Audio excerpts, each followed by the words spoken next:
જવા દે. એક તો મને એ જ નહીં સમજ પડતી કે બધા વાળ તું બાંધી રાખે છે, બરાબર? હા. ખાલી 20-25 વાળ તું આમ આગળ છૂટા રાખે છે અને એને આખો દિવસ એ વાળને પકડીને કાન પાછળ લઈ જાય છે. આમાં શું મજા આવે તને? અરે એને સ્ટાઇલ કહેવાય, સ્ટાઇલ, એક પ્રકારની અદા. You C. અરે હેની અદાવાળી? ઓ તમે તો છે ને બોલશો જ નહીં, ઓકે? તમારા આધાર કાર્ડ વાળો ફોટો છે ને અપલોડ કરી દઈશ ને ફેસબુક પર તો જોવા જેવું થશે. વે એવું ના કરીશ બધું. વે હવે ધમકીઓ ના આવી. બધાના ફોટા આધાર કાર્ડમાં ખરાબ જ આયા છે. આ તે વખતે માસ્ક પહેરવાનું કલ્ચર હોત ને તો બચી ગયા હોત, ખબર છે?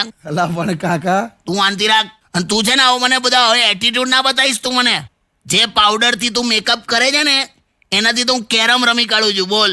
એટલે હોશિયારી મારતી જ નહીં. એક તો ઘરની બહાર નીકળી ગઈ ને. બે કાકા તમે. તું વચ્ચે ના બોલ. અલા પણ એ ઘરે જ છે. તને કે ખબર? તમે જુઓ તો ખરા પણ હવે શું? એને લેન્ડલાઇન પર ફોન કર્યો છે. તો પણ બોલ ને પણ પેલા. હેલો હેલો, કોણ? કાકી, ભૈલું બોલો. અરે ભૈલું, કેમ છે બકા? મસ્ત યાર, તમને મિસ કરું છું યાર. તમે આવતા નથી ને. છેલ્લે તો આપણે હું છેલ્લે ક્યારે વાત થયેલી એમ કહું છું. એ હેલો, હા, શું કરે છે? અથાણું બનાવું છું, કાચી કેરીનું અથાણું. કાચી કેરીનું અથાણું બનાવે? અરે મસ્ત બનાવું છું, આખું વરસ ચાલી જાય ને. અહીંયા કાલે જીવવાના છે કે નહીં એ ખબર નહીં. તું વરસનું અથાણું બનાવે છે પણ તારો કોન્ફિડન્સ મને ગમી ગયો. હા કે બકા? અરે આપણે થોડું કે જીવાનું છોડ દેવાનું, એ તો પોઝિટિવ રહેવાનું જ શેમાં? વિચારોમાં. હા. મસ્ત તમને અલગ અલગ ડિશિસ બનાવીને તમને ખવડાયા જ કરવાની છું. રેવા દેજે, હા બધું ના કરતી તું. ના તમે જુઓ. એટલે આપણે કોરોનાને પૂરો કરવાનો છે, ઘરનું કરિયાણું પૂરું નથી કરવાનું. આમ જોવા જઈએ ને તો હું તને મસ્ત એક વાત કહું. હા. પુરુષ માટે એનો જે છેલ્લો ગુરુ હોય ને, ગુરુ, હા, ગુરુ, એ એની પત્ની જ હોય છે. કેમ? કેમ કે એ પછી એને કોઈ બીજા જ્ઞાનની જરૂર નથી પડતી અને કોઈ શીખેલું જ્ઞાન કામ નથી લાગતું. અને આ તો તું લગ્ન કરીશ ને એટલે તને ખબર પડશે બગા. પત્નીને સમજવી બહુ અઘરી છે લા. કેમ એવું? એ તું જોજે. ધારો કે કોઈ પતિ પત્નીનો ઝઘડો થયો હોય ને પત્ની આમ ઘર છોડીને જવાની તૈયારી કરતી હોય ને, હા, તો તું જોજે ઘર છોડવાની ધમકી આપે ને ત્યારે એનું આખું પેકિંગ 20 મિનિટમાં થઈ જાય. હા. અને બહાર વેકેશન પર જવાનું હોય ને તો અઠવાડિયા સુધી પેકિંગ ચાલતું હોય. એ તો મને સમજ જ નહીં પડતી. તો શું હશે? પણ જો કે નાની વાતમાં શીખી લેવાનું એમની પાસે. એટલે કેવું? એડજસ્ટમેન્ટ. જો તું આ શું કરે ખબર છે? એ લોકો એ લિપસ્ટિક હોય ને, હા, તો આમ ઉપરના હોઠ પર લિપસ્ટિક લગાડે, હા, પછી આમ મોમ એવું કરીને પાછા નીચેના હોઠ પર પણ આમ લગાડી દે. પછી આમ જો 3 જ વસ્તુ હોય હસબન્ડ વાઈફની ફિલોસોફીમાં: શું? ખર્ચો, સ્વભાવ અને ઝઘડો. કેમ પ્રેમ ને બધું ના હોય? પ્રેમ હોત તો ફિલોસોફીની જરૂર હું લા? હા, સંભળાવો. ખર્ચો. હા, હસબન્ડ અને વાઈફમાં શું ફેર ખબર? પુરુષ છે ને, પુરુષ એ 100 રૂપિયા આપશે 50 રૂપિયાની આઈટમ માટે જે એને જોઈએ છે, હા, અને સ્ત્રી 50 રૂપિયા જ આપશે 100 રૂપિયાની આઈટમ માટે જે એને જોઈતી જ નથી. હવે તું નક્કી કર આ બેમાંથી ખર્ચાળ કોણ? એ તો કઈ રીતે નક્કી થાય? એટલે જ ઝઘડા થાય, સમજો તું. પોઈન્ટ નંબર 2, હા, સ્વભાવ. એનો શું? સ્ત્રી છે ને એમ વિચારીને મેરેજ કરે કે એનો હસબન્ડ હી વિલ ચેન્જ, કે એ પછી બદલાશે એમ. હા, પુરુષ એમ વિચારીને મેરેજ કરે કે શી વિલ નોટ ચેન્જ, કે આ ક્યારે નહીં બદલાય. સરવાળે છેલ્લે બંને ખોટા પડે. અને ત્રીજો મુદ્દો છે ઝઘડો. તો મારે પુરુષોને ખાલી એટલું જ કેવું છે કે કોઈ પણ આર્ગ્યુમેન્ટનું જે છેલ્લું સમાપન સ્ટેટમેન્ટ હોય ને, કન્ક્લુઝન વાળું સ્ટેટમેન્ટ, હા, એ ઓલવેઝ. સાંભળો, હું કડવા ચોથના દિવસે છે ને કશું ખાવાની નથી. પણ તે આવું મગજ ખાવાથી પણ વ્રત તૂટી જાય. હા કે જાઓ ને. વ્રત મને તો આ વ્રત જ નહીં ગમતું. હું થયું લા પાછું તમને? આપણા માટે કહું છું, પુરુષો માટે. તે આપણા માટે જ કરે છે. દરેક પુરુષ તને આમ ઘરડા લાગે ને એની વાઈફ ઓલવેઝ યંગ જ લાગે, એવું કેમ? બોલ. હવે એવું તો મને એવું ખબર. આ લોકો વ્રતમાં શું બોલે? મારી ઉંમર પણ મારા પતિને લાગી જાય. એમાં પેલો ડોહા જેવો દેખાતો હોય અને આ 30 વર્ષની દેખાતી હોય. હસીસ નહીં આવે. હેપી કડવા ચોથ કહી દે બધાને. ચાલ. અરે હેપી કડવા ચોથ. હમણાં નીકળું છું બહાર. કઈ જાય છે? મારી ફ્રેન્ડ કરીને સંગીતા, હા. એને છે ને મારે કંઈક અપાવવું છે યાર. હું અપાઈશ તું એને? એટલે એકચ્યુઅલી છે ને હમણાં અમે 2 જણ વચ્ચે ગયા હતા ને, હું ને સંગીતા, તો અમે સમોસા ખાતા હતા ને, તો પૈસા આપતી વખતે સંગીતાએ મને આગ્રહ કર્યો કે ના હું આપી દઉં એમ. હા. તેવું હવે મારે પણ કરવું છે. કઈ જાય છે? હું છે ને જ્વેલરીની દુકાનમાં જાઉં છું. આ જ્વેલરી માટે આગ્રહ હોય? કાકા, એ હેલો, હા. નાસ્તાની લારીએ હોય કે ચલો હું આપી દઉં, પણ જ્વેલરી માટે ના હોય એવું. અરે કરવા દો ને મને. અરે યાર, આ તને વ્યવહાર ખબર જ નથી પડતી યાર. ચલો એ બધું છોડો, તમે મને કહો કે શું આપું? મને હું પૂછે છે? આમ છે ને આમ યાદ રાખે ને એવું મારે કે આમ એને તોડી નાખે એવું આપવું છે. તોડી નાખ ભાઈબંધી તોડી નાખ. ચૂપ રહો, બોલો ને. એ શું કર, રિંગ આપી દે. હવે જ્વેલરીના શોરૂમમાં જાય છે તો રિંગ આપી દે, રિંગ. ના, મારે એને કઈ મોટું આપવું છે. તો ટ્રકનું ટાયર આપલી. તો છે ને યાર. બે ના પાય. હેલો, હમણાં લાસ્ટ વીકમાં હું થયેલું? શું? મને હિચકી આવી ને, હા મને અચાનક હિચકી આવી તો આ શું બોલી કે કઈ ચુડેલ તમને યાદ કરે છે. હા એટલામાં જ મારી સાસુનો ફોન આવ્યો. બસ હવે પણ એટલે આ ટોપિકમાં ખબર નહીં, તારું મારું છે ને મેચ જ નહીં થતું. મમ્મી માટે ના બોલશો. તમને તો છે ને આ દશેરાના દિવસે દિવાસળી ચાપી દઈશ. દસરાના દિવસે દિવાસળી ચાંપી દઈશ એવું કહેજો. ચલો હવે મૂકો, ફટાફટ ઘરે આવજો. ખાલી મૂક.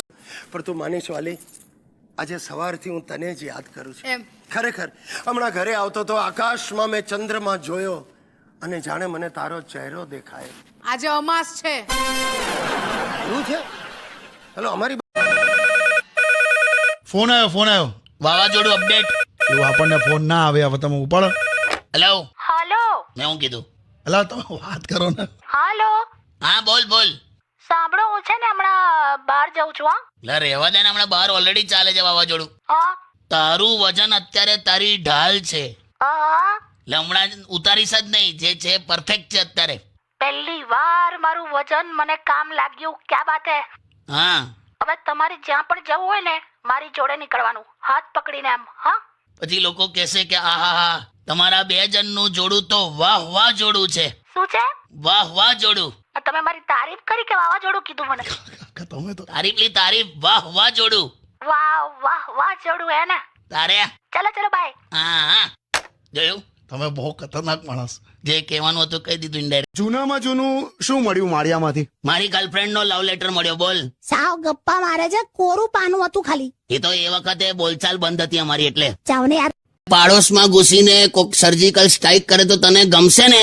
ઓહ, એટલે આ વાતને મુદ્દો બનાવીને પેલી બાજુવાળી વાસંતીનું કમ્પાઉન્ડ ક્રોસ ના કરતા તમે. ઓહો, સમજી ગઈ બધું હે. તો કઈ એવી ડોબી નથી હું. હાલી હવે મસ્તી કરું બાપા. મારે તો ખાલી મોબાઈલ ફોનમાં જ સેટિંગ છે, રિયલમાં નથી. ચિંતા ના કર. પણ તને શું લાગે છે આ પડોશી મુલ્ક સુધરશે? અરે તમામ સુધરી જશે, જોજો ને. મને તો એવું લાગે છે કે બહુ કઈ ફરક નહીં પડે. આ દેશ સુધરવાનો છે નહીં. જેવો છે એવું ને એવું જ રહેશે. કોઈ ફેર નથી પડવાનો. એટલે કેવું? એટલે ધારો કે તું મહેશ ને એવું કે ભાઈ તડકામ ના ઉભો રહીશ, કાળો પડી જઈશ, એના જેવું. આખી વાતમાં મહેશ ક્યાં આવ્યો મારો ભાઈ વચ્ચે? એટલે આ તો એક્ઝામ્પલ આલ્યો. એ બધું છોડ. હું તને કહું, તે કોઈ દિવસ તારા જિંદગીમાં એવું કંઈક કર્યું કે જેનાથી મારું માથું અદ્ધર થાય? કેમ રોજ માથા નીચે તક્યો તો મૂક્યા પૂછ. બે હું નહીં બેઠો. બે તું સોંગ વગર લા. જીવન સાથીની જરૂર તો છે જ. તમને ખબર છે આપણને ભગવાને આ હાથમાં આંગળી વચ્ચે ગેપો કેમ આપી છે? હું કહે છે? તમારી સાથે વાત નથી કરતી. ભગવાને આપણને હાથમાં આ આંગળી વચ્ચે ગેપો કેમ આપી છે? કેમ આપી છે કાકી? જેથી કોઈ જીવનમાં તમારો જીવન સાથી તમારો હાથ આમ પકડી શકે. અરે વાહ કાકી વાહ. હા, થેન્ક યુ. ભાઈ આ છે ને સગવડિયું સોલ્યુશન આલ્યું. શું સગવડ્યું એટલે? એ દરેકને અલગ અલગ હોય ભાઈ પરસેપ્શન. હા તો તું અત્યારે મારા બાપાને પૂછે ને કે ભાઈ આ હાથમાં આંગળી વચ્ચે ગેપો કેમ આપી છે, તો બીડી પીવા એવો જવાબ આલે. હું તો તમારા પપ્પાની વાત કરું છું. હા તો જનરલ સ્ટેટમેન્ટો ના માનીશ. સારું. અને હું છે ને બધા પુરુષોને પણ કહું છું, પરણેલા પુરુષોને ખાસ, કે તમે લોકો છે ને મનમાં બધું રાખશો નહીં. તમે આમ અરે બકવાસ તો બકવાસ એકવાર કહી દેવાનું. બકવાસ કરવાથી મન હલકું થઈ જાય. પણ સાંભળવા વાળાનું માથું ભારી થઈ જાય એનું કઈ નહીં. બે તમે ચૂપ રહો ને યાર.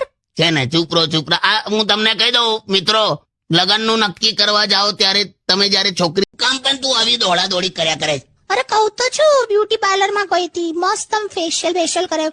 એ સાંભળો ને, આ ગાલ કહેવાય, અને નાક કહેવાય, અને હોઠ કહેવાય, અને આંખો કહેવાય, અને કાન કહેવાય, અને ભમર કહેવાય. પણ આ જે છે ને આ નાક અને હોઠની વચ્ચેની જગ્યા, આને શું કહેવાય? એને મૂછનું પાર્કિંગ. શું મૂછનું પાર્કિંગ? ડોક્ટરે જે વજન ઓછું કરવાની દવા આપી છે એનાથી તારા મોઢામાં છાલા પડ્યા છે એમ? હા. તો બરાબર છે ને, તો જ તારું વજન ઓછું થશે ને. હે? એ સમજીને એવી દવા આપી હશે. સમજ. શું યાર? ચાલ હવે ધ્યાન રાખજે, બધું આડું ખાતી નહીં. હા, ખવાતું જ નથી તો. બરાબર છે. અને આ હું મહિલા મંડળની મીટિંગ તું ક્યારે આવે છે ઘરે? અરે મસ્ત મુદ્દો ચાલે છે, ત્યાં ડિસ્કશન ચાલે છે શેનો? કે દર વર્ષે જેમ જેઠનો મહિનો હોય ને, હા તો જેઠનો મહિનો હોય તો જેઠાણીનો મહિનો કેમ નહીં, એમ એવું મસ્ત મીટિંગ ચાલે છે. બે તમે હારું પતાય ના એ બધું. ઓકે ચલો બાય. હા બાય.